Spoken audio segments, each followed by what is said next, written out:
This session is Dynamic AWS Lambdas with BoxLang. So maybe as a show of hands, who here has already been working with Lambdas? All right, cool.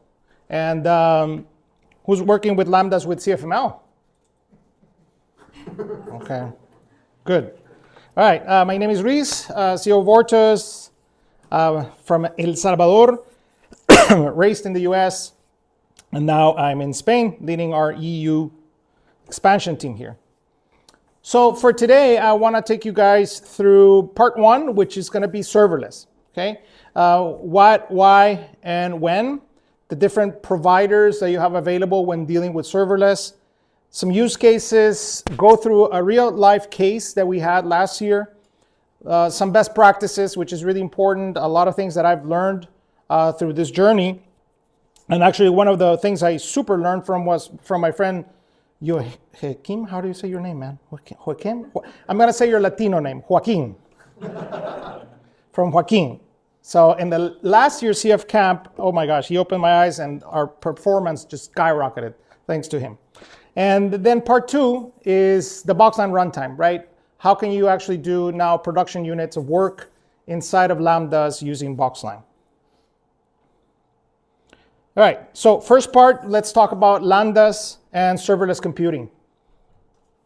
So what is serverless? Okay, so as you can see from the screen here, that diagram that they give you, the very simplistic diagram for AWS Lambda service, some type of event hits the Lambda API, and then some functional code actually executes, right?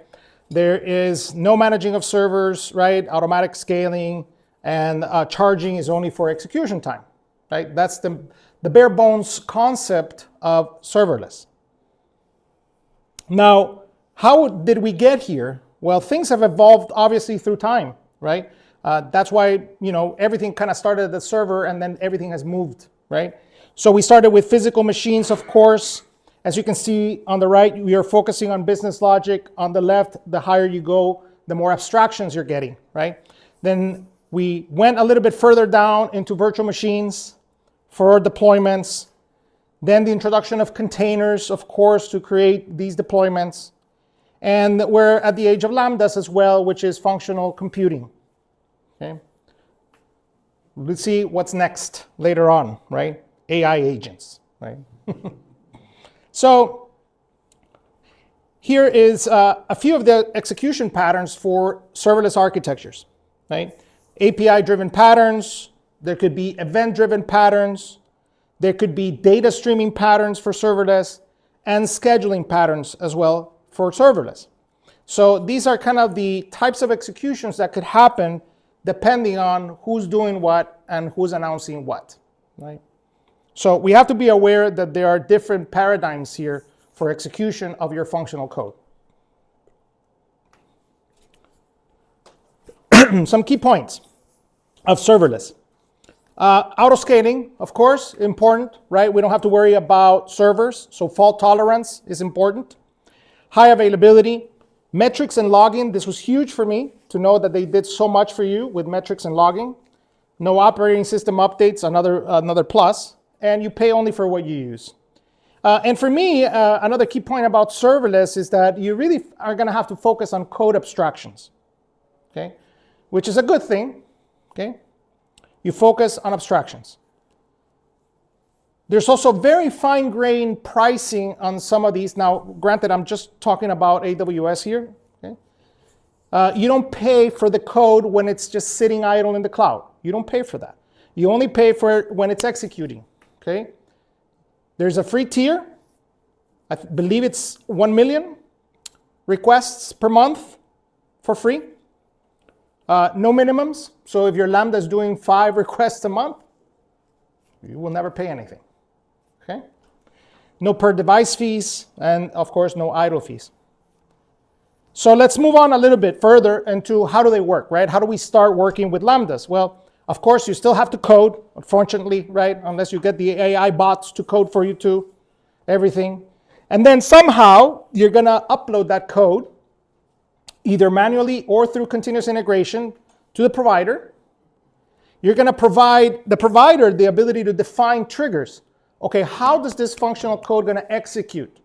Okay, and that could be through API calls. So that means that that function is going to be exposed as a URL HTTP point or HTTPS.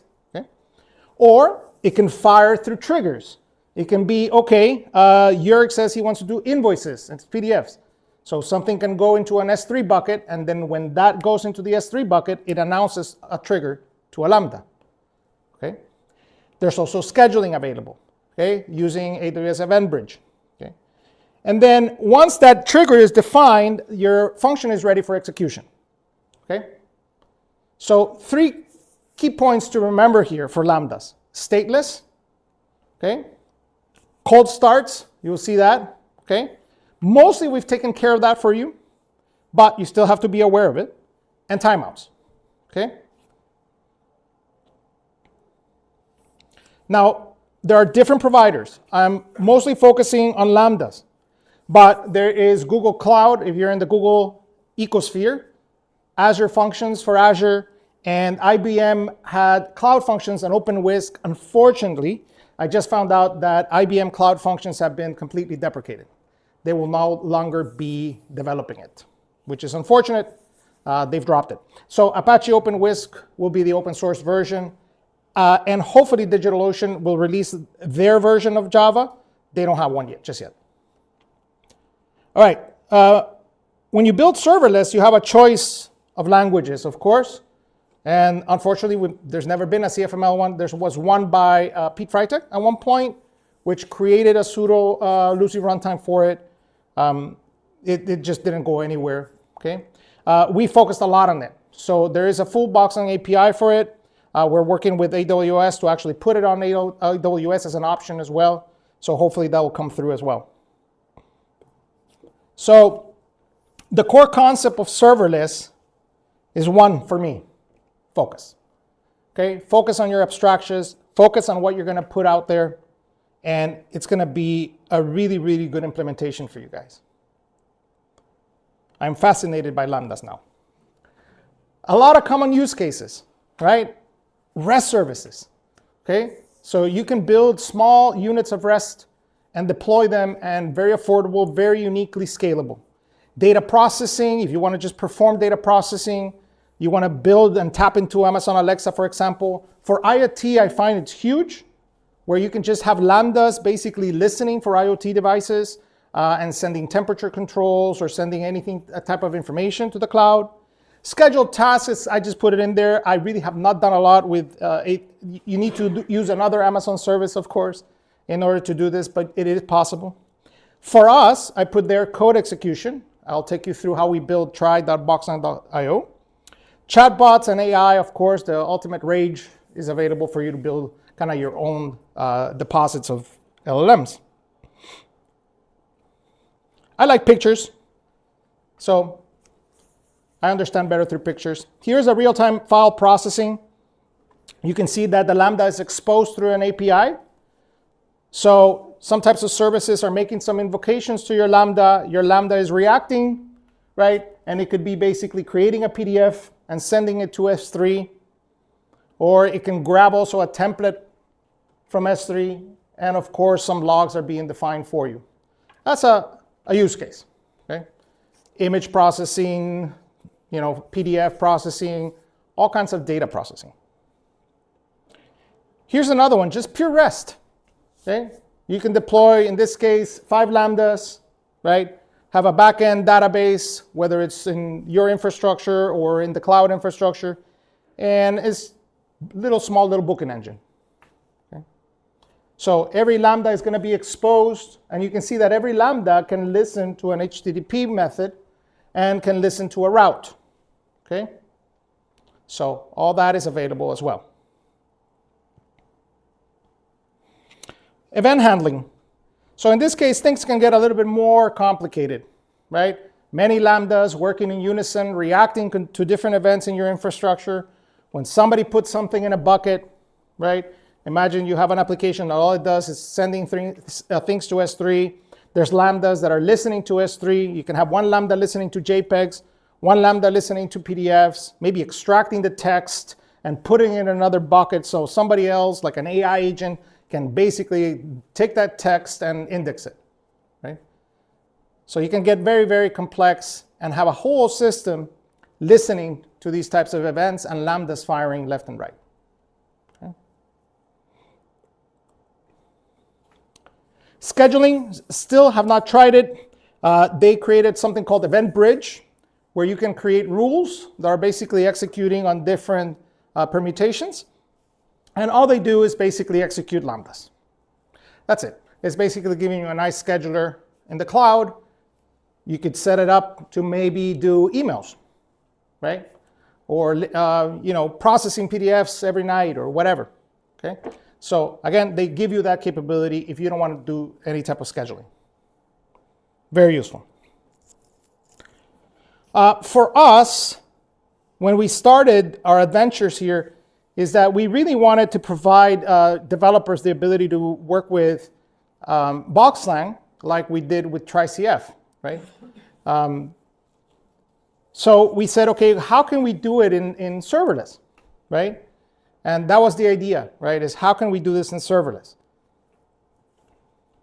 And we started designing it, right? And we said, okay, we're going to use the mini server. We already had that built, which runs on about 64 megs of RAM and 600 kilobytes. It's really tiny. And we have our developers basically write their code, send it into AWS. Obviously, this is already done for us.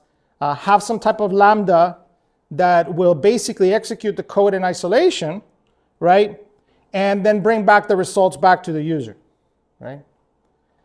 That way we don't have to worry about setting up servers. We don't have to worry about people hacking us, right? I mean, they still try to hack us, so let's be honest, right? They still try to set up mail servers and Bitcoin minings and stuff like that. But Lambdas only can be executed for 15 seconds, right? After 15 seconds, they're killed, right? So they can only mine for 15 seconds, right? And then we also have security in place, and a lot of security innovations came because of this into BoxLang, okay? But that was our use case. This is what we wanted to build. We just had no idea how to build it, right? And we started with AWS. So now obviously this is a real thing. You can go to try.boxlang.io, and this is executing, thousands of lambdas per day, up to 32,000 per day sometimes. And it's been a huge success for us. So I can update that from 28,000 to 32,000 peaks that we get per day. Our execution time actually has gone down to 32 milliseconds on average now, so it's gotten faster. And the monthly bill that we get is 0.00000000. So this is what we're getting right now, right? And Jorge loves that, right? Because he doesn't have to pay for it. But it was an eye-opener that you can do lots of things with lambdas, and obviously if you stay within the threshold, it's very affordable, right? And if you pass the threshold, it's still affordable, okay? So now that we've seen basically use cases, a little bit of how lambdas work, let's talk a little bit about best practices, and then how do we start writing code for it, right? So for best practices, remember, code is stateless. Just like when you started creating RESTful APIs, think about it that way. No concept of sessions, right? No concept of even this space, right? Because they might go blown away, right? So if you want to keep state, then you have to have external services. Whether you talk to S3, Elasticache, RDS, whatever other service that Amazon gives you, you will have to store stuff there. Ephemeral disk capacity, okay? 512 megabytes by default, okay? And if you need more, you can get all the way to 10 gigabytes, but you have to pay. But again, it's ephemeral. It will disappear, okay? It's like you upload stuff into it, Lambda starts executing, and then destroyed. Max timeout is 15 minutes. Please lower it to your convenience, okay? Or you will pay a price for it, whether it's somebody trying to do an attack vector on those lambdas, or basically you're gonna be paying for it. So lower it. 15 minutes is way too much for a Lambda to execute. More best practices. Concurrent executions, you get 1,000. Okay? Beware the cold start. We were not aware of this when we started try BoxLang. And our first Lambda started in like, I don't even remember, because plus we didn't even know the tips and tricks by Mr. Joaquin that he taught us later. So we had like 0 CPUs on it. So it would take so much time. We actually had to re-architect BoxLang in order to be so fast to start. And we basically added lots of static constructs, a lot of pre-compiled information to avoid recreations when starting up the Lambdas. And they start up in sub-milliseconds. So we were able to do that very, very painfully. But it goes hand in hand with the next slide. I'll show you. And then payload size. A request can only take 6 megabytes synchronously and 256K asynchronous. And the response can only be 6 megabytes. So if Jörg is sending an image that's 10 megabytes, nope, right? Or if he wants to send the user a response of 10 megabytes, nope, right? So you have limits, okay? So be aware of that. Okay? You're gonna have to use external resources, right? You can send them a link to S3 and say, here's your file, right? Login and metrics. Again, use it. It's already included, okay? Enable X-ray. That's important to actually see everything that's going on inside of your Lambdas. It's off by default. Turn on the CloudWatch Lambda Insights as well. If you're a log nerd like me, turn everything on just to see what happens, right? Enabled all the enhanced monitoring that you could find available. It really helps when you're trying to debug things, okay? They even have a huge amount of queries that you can hit against those logs. It can get very complex, but it's worth it. Okay, so it's really a wealth of debugging data that's available to you. So I recommend that you turn it all on until you feel comfortable, and then you can fine tune as you see fit. Okay, more limits to understand. 50 megabyte zip or jar file. And I think this is probably why we've never been able to do it in the CFML world, because everything had to be less than 50 megabytes, right? So, problematic. And 250 megabytes unzipped. If you're doing Java development, you do 5 layers of dependencies that they allow you. In our case, we don't care about that one so much. And if you're in Java, you basically are recommended to create a fat jar or what's called a shaded jar. Now, they also introduced container images. You can use container images now that are less than 10 gigabytes in size. And of course, we created a template to make it easier to work with Lambdas that I'll be showing you as well. And just remember that you are going to be working on these focused units of work, okay? So you don't have to put everything in one Lambda, right? Be focused. Okay. Now, in our case, we're way beyond, well below these deployment limits. Like I said, the actual AWS runtime is about 7.5 megabytes. Right? So you have about 42.8 megabytes available to you of code. So a lot. Okay, Mr. Joaquin is there. Yeah. Are you building on top of AWS's Java image, or are you using your own Java? We're not using the container one. We're just using their Java, pure Java SDK. Yes. So Mr. Joaquin here is the one that helped us here last year. So that's you, Joaquin. No idea at first. And then Joaquin told me, you don't choose your CPU, you choose the memory. And then the more memory you give your Lambda, the more CPU you get, right? So the initial one is like 128 megabytes, right? Which is like nothing of CPU, right? Then once we bumped it, and now we have, I believe, 2 gigabytes for our try BoxLang, and everything just flies, right? You can even go all the way to 10 gigabytes in 1 gigabyte increments. So really recommend that you don't use the default, okay? Start with 1 gigabyte if you want. Start there, and then see how it performs, and start adding as you see fit. Okay? Again, another way to save money if you are hitting that $1 million request threshold and you want to save even more money, then choose ARM processors instead of x86 processors, and it's going to be way cheaper, probably like 30% cheaper. And this is because Amazon does their own ARM processors, and they want you to use them. So use them. They're kind of the same in this day and age. Now, if you are a super money conscious person and want to squeeze every penny or dollar or euro, then go to this project. I really recommend it. It's called the AWS Lambda Power Tuning Project. Very geeky. It'll start measuring all kinds of things in your apps and start to give you a lot of very different power levels that you can use. Okay. I have not used it, but I have perused through it. And if you're passing those thresholds, I will probably use it. Okay. Another best friend is SAM. So SAM is something that Amazon puts out. You can see the link here. It's a CLI tool. It really supports anything that you do in AWS. And it's really great for testing locally. You don't have to wait for you to do a deployment. As you can see from the screen in Bash, I can just basically say local, invoke the function that I'm working with. Here's a JSON file that simulates the event. Really, really useful. So that way you don't have to be basically coding, uploading, waiting, doing, etc. This you can iterate really quickly at your station.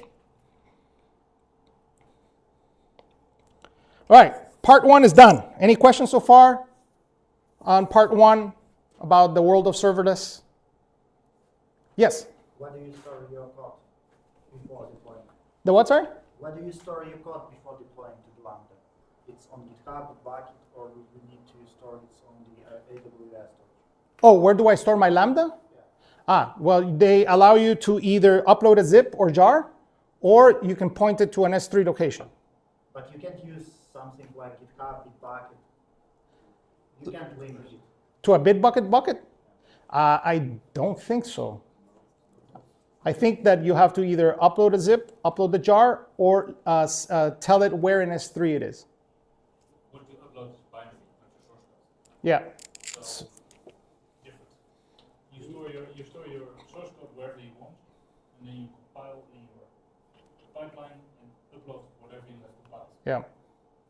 The template that I'll show you basically does all that for you. We try to make it turnkey. So then you can do your code in Bitbucket and send it somewhere else. All right, so let's talk a little bit about BoxLang to get your work units there. Now, note that the BoxLang runtime, even that it says BoxLang, you can use it for deploying CFC codes, right? So remember, BoxLang can either talk BoxLang or talk CFML. So your choice. So this is part of the runtime infrastructure for BoxLang, which is focusing on Lambdas. Okay.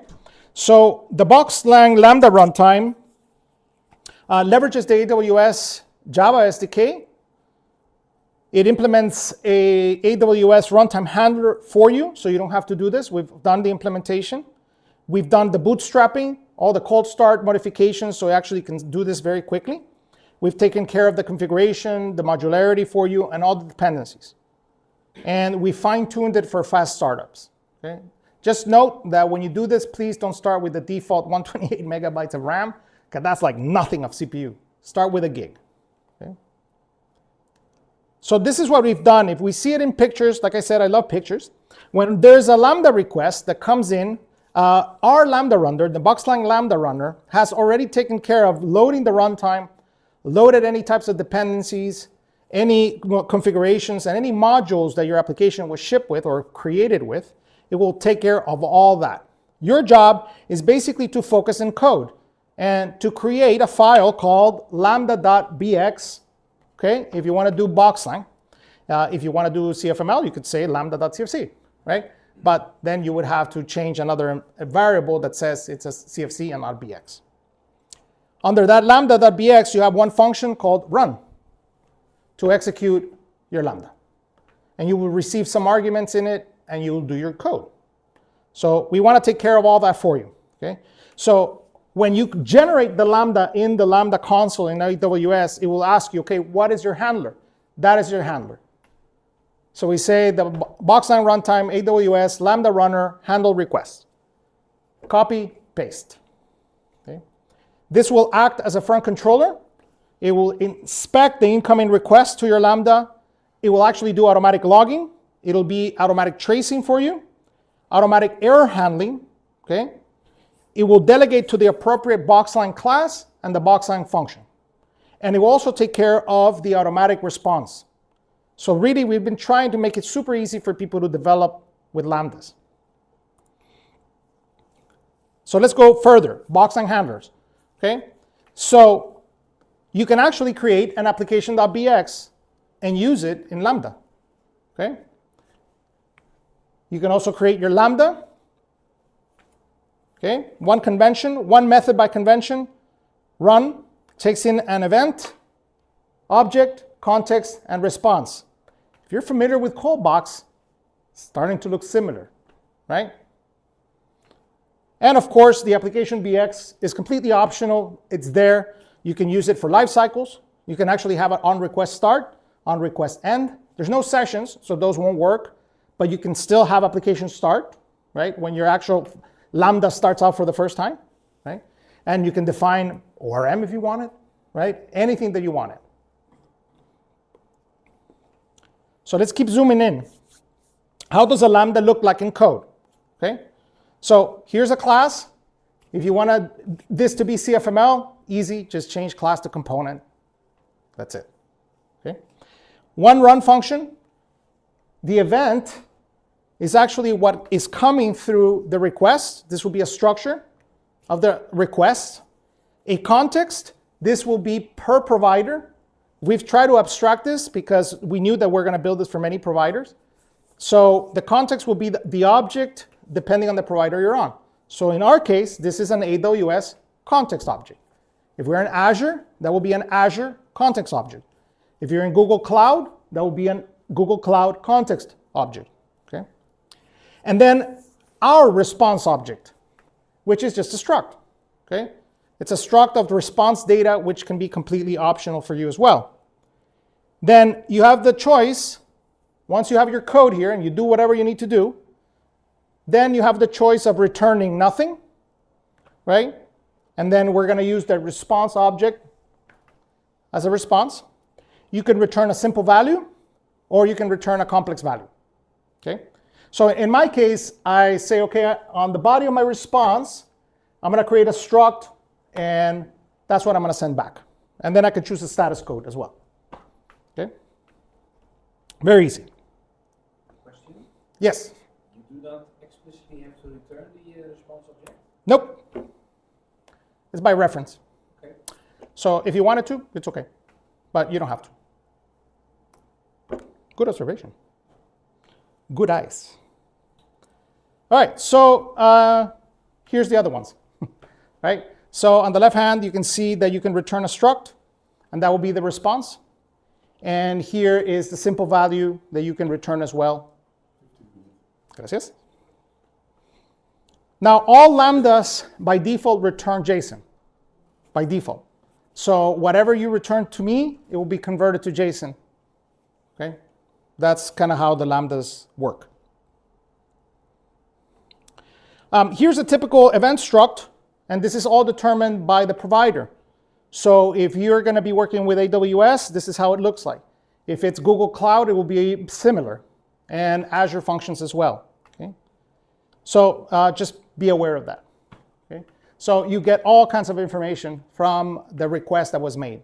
Okay? The headers, query strings, what they refer to as the routing paths, etc.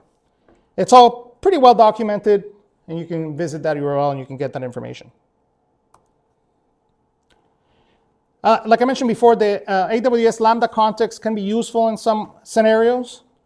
That's the Java object, all the Java docs for that object that AWS gives you, and a few little nice little methods that are available to you.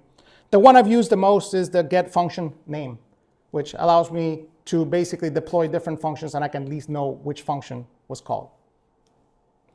Okay. All right, Lambda responses. Like I said before, we build this for you. It is up to you if you want to use it or not.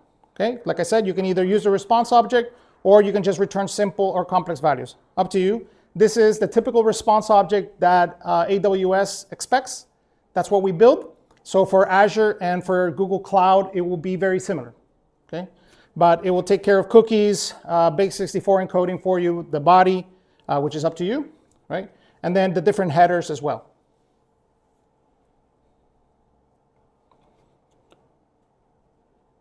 Now, apart from the run function, we created something different, and we wanted to be able to create more functions inside of your Lambda class. So you can have more functions inside of your Lambda class. Okay, here's another Lambda. Okay, and then we can expose them through a header. Okay, so there's a convention called XBX function. Some providers, not providers, but some languages actually have that convention. I know Java Spring has that in their Cloud Serverless API.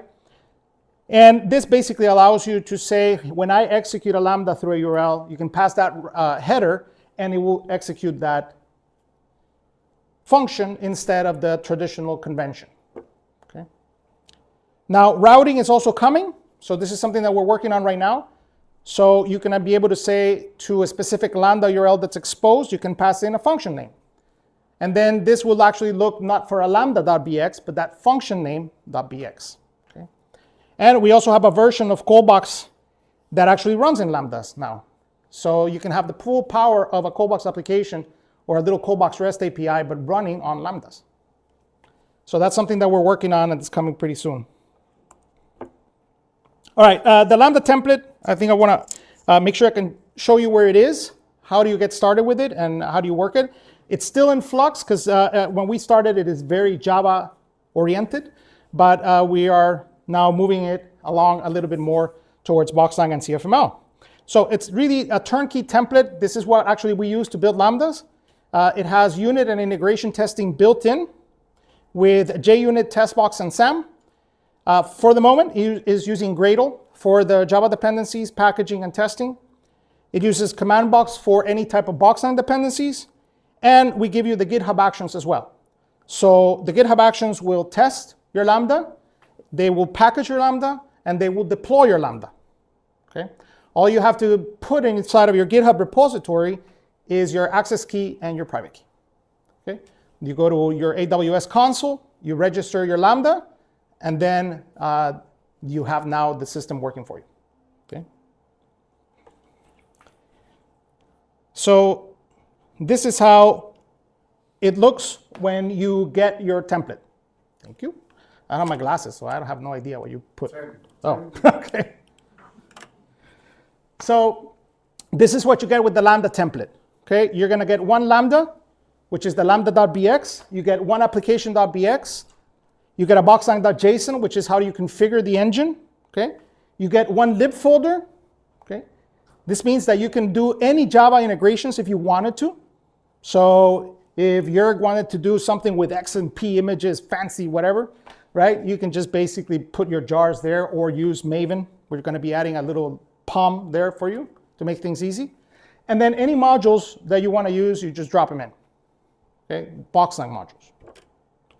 And that's it. You focus on your Lambda, you code, you iterate, the tests are there, and then you can basically, if you want to do Bitbucket, then you got to adapt the GitHub Actions, but I'm pretty sure that it's very similar. Probably you can send it to ChatGPT and say, convert this to pipelines, right? You can find it here. I just want to show you where it is. Actually, I think I have it cloned here somewhere.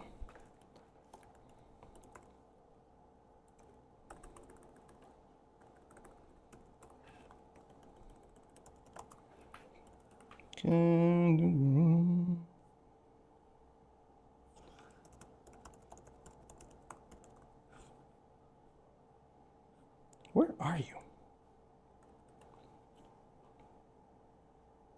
Oh, here.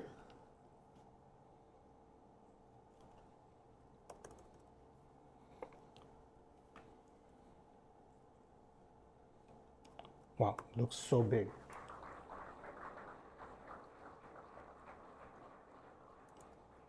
All right, so what you get with the template is something like this, okay? Like I said, it's very Java-oriented still, but it's going to be moved to just BoxLang only pretty soon here. The build is already prepared for you. There's a box.json, so if you needed any type of dependency from ForgeBox, that's where it would go. There's a source folder, main, bx. There's your application.bx, okay? And there's your Lambda. Those are the ones that you're going to be working on, okay? And then under the workbench, you have a template to actually use with SAML, okay? All prepared for you, an event.json so you can prepare your Lambda, a bunch of shell scripts and sample events for you so you can work and test with. There's also a test folder as well with a Lambda runner. And this one is already kind of prepared as a test here so you can execute and run it and test your Lambda locally, okay? All that's prepared for you. The README has all the instructions so you can read it and say, okay, how do I get started? This is the directory structure as you can see fit, where you put your source code, how do you test, right? How do you get started, right? So if I wanted to start, I would basically run this command on my machine, and this will make sure that it downloads the appropriate BoxLang snapshots for me, right? So I can start working and then test and all that stuff, right? So we try to make it as simple as possible. And then on the GitHub area right here, here's the test, for example. This is how it's going to test your Lambda, okay? Right here, Gradle test. Here's a snapshot. We've also given you the ability to do a staging tier and a production tier. So if you work in the development branch, it will create a function with the dash staging. And then when you merge to main or master, you will have a master one. Okay? And then release. You can see here that for the releases, it's all done for you, even with change logs. And here is where it updates to Lambda. So we've updated that GitHub action. You pass in your region, your key, and your access, and we'll even take care of deploying the Lambda for you. Okay. And if, like I said, if you want to see it in action, just go to try.boxlang.io. And that's it. This is basically executing our Lambda in the cloud. Okay. It's executing and giving me my results back right here. See, this was a cold start because the next ones are immediate, see? So that was our initial cold start. And then once I start changing things, right, my Lambda has already started, and that's how fast it starts behaving in 0.018 seconds. 0.018 seconds is how fast it executes, even including HTTP calls, right? So it's quite fast. Okay. So hopefully this piques your interest. I leave a bunch of stuff here for you to get started. It really has been a game changer that we can do serverless now. We really wanted to go here for a long time, and now you can as well. So really try it out. It will really be very beneficial, and hopefully a good journey for you guys. And anything that we can do, this is still fully on development. We have tons of plans for it, and we would love your feedback. So any questions?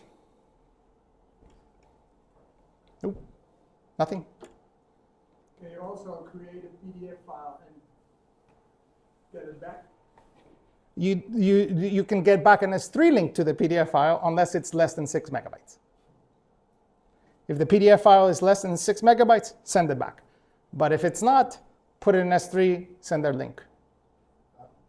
I have some question about you described the whole things with AWS. Did you play with the another one, for example, Google or Azure, and then you still need whole this infrastructure like with AWS Lambda? So we are going to start right now with Google Cloud. That will be our next one. So I will tell you more when we do it. Yeah, because as I understood correctly, for playing with Lambda here, we need to have at least AWS API connector and something resolved. Like Yeah, AWS gives you that. So when you go to the console. It's not only about AWS Lambda.